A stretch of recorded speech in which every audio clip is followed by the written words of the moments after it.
தம்பி தம்பி கொஞ்சம் வண்டியை நிறுத்துங்க. இவ்வளவு பேர் வண்டியை கட்டிட்டு போறீங்களே, இந்த பக்கத்துல ஏதாவது திருவிழாவா?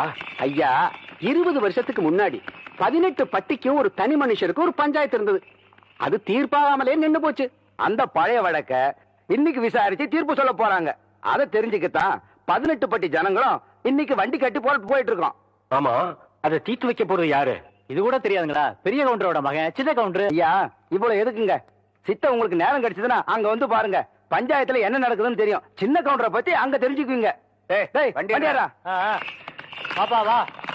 மகாலிங்கம், கோர்ட்டுக்கு கொடுக்கிற முக்கியத்துவத்தை விட ஒரு தனி மனிதனுடைய பஞ்சாயத்துக்கு இவ்வளவு ஜனங்கள் முக்கியத்துவம் கொடுக்கறாங்கன்னா அதை நாம் பார்த்தாகணும்.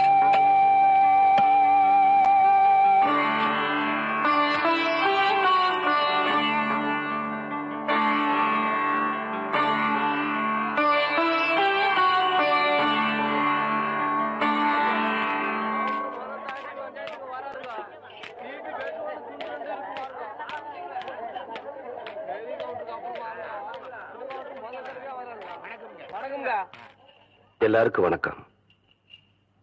தலைமுறையா நீங்க எங்க குடும்பத்துக்கு கொடுத்துக்கிட்டு வந்த கௌரவத்தை இப்ப எனக்கும் கொடுத்திருக்கீங்க. 18 பட்டி ஜனங்களை என் மேல வச்சிருக்கிற மரியாதையும் நம்பிக்கையும் காப்பாத்துவேன்.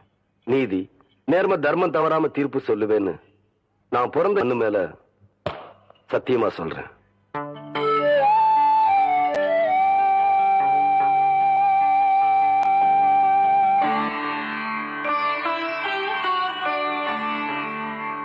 வழக்க ஆரம்பிக்கலாம்.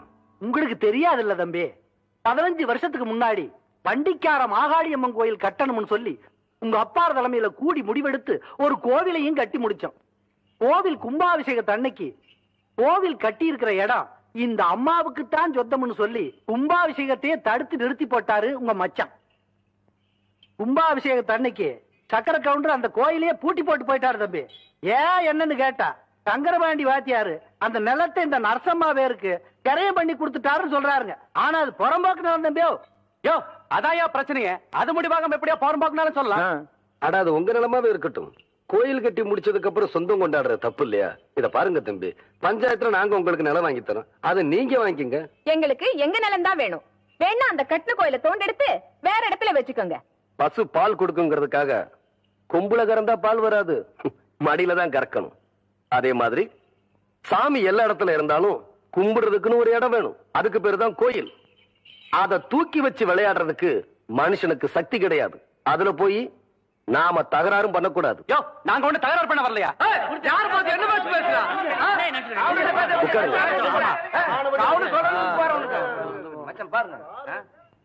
ஊருக்கு சொந்தமான நிலத்தை உங்க நிலம்னு சொல்றீங்க, அதுக்கு ஏதாச்சும் ஆதாரம் இருக்குதா?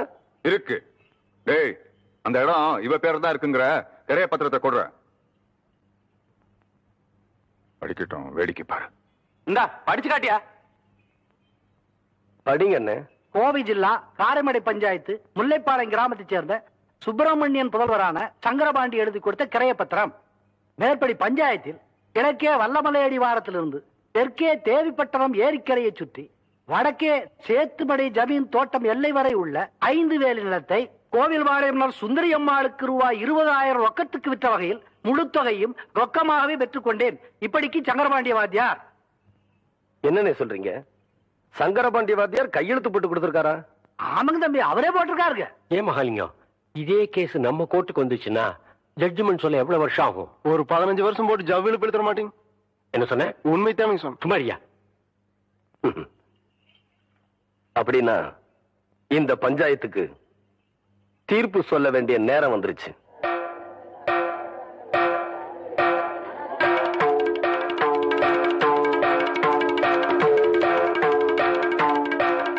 ஆயிரத்தி 1936 வருஷம் சங்கரபாண்டி வாத்தியார் இறந்துட்டாருன்னு உங்க எல்லாருக்கும் தெரியும். 1937 வருஷம் இந்த பத்திரம் கரையம் பண்ணிருக்காங்க. இது முதல் தப்பு.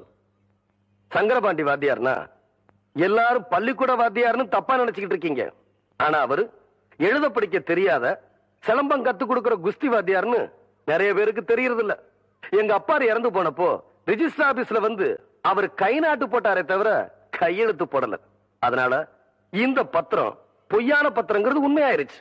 இது 2வது தப்பு. இந்த நிலம் நம்ம கோயிலுக்கு தான் சொந்தம். இந்த கோயில் நம்ம 18 பட்டிக்கு சொந்தம்னு தீர்ப்பு சொல்லி உங்ககிட்ட இருந்து நான் விடுதலை வாங்கிக்கிறேன். நீங்க நல்லா இருக்கணும் ஐயா. ரொம்ப நல்லா- பல வருஷங்கள் நடத்த வேண்டிய இந்த கேஸ இந்த பையன் எப்படிடா 15 நிமிஷத்துல தீர்ப்பு சொல்லிட்டான்? அவர் ஒண்ணு உங்களை மாதிரி சம்பளம் வாங்கி வச்சு போட்டு தீர்ப்பு சொல்ல சர்ச்சை இல்லைங்களே. படிக்காதவங்களுக்கு எப்பவுமே வெட்டோன்னு தூண்டுறேன்டுங்க. ஆ? புறப்படலாங்க. ம், ம்.